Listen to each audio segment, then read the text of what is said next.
هذا سبب بقائنا في قطاع غزة. سكر المعابر عشان خايف على مصلحتنا، بدوش يهجرنا.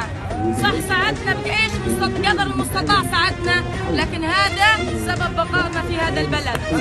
قدم لنا مساعدات العالم بيعرفش المساعدات اللي مصر قدمتها لنا، لأنه الحقيقة ما بتصل كلها للعالم. المصريين سبب بقائنا في قطاع غزة.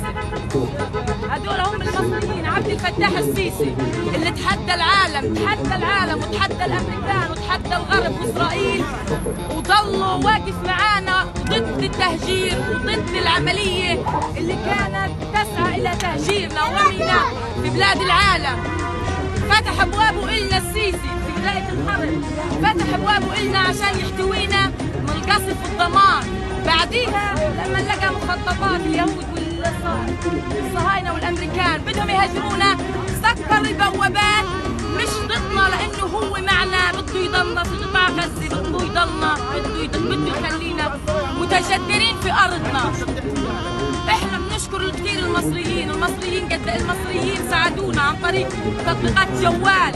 اجتنا مبالغ ماليه من ناس ما بنعرفها لكن هم مصريين، وقفوا معانا بكل المساعدة. احنا بنقول لامريكا يعني انتوا قد ما تعملوا احنا بظهرنا بلد ال100 مليون. عارفين ايش بلد ال100 مليون؟ يعني قد ما تعملوا هدول حيعيدوا بناء غزة، حيعمروها، هدول حيسندوا. هدول كانوا السند الوحيد لنا، وبنحكي لعبد الفتاح السيسي الله يرحمهم في جهتك والله يخليك. ان شاء الله بتضلك ماسك المصريين، بتضلك على راسه وراسنا كمان.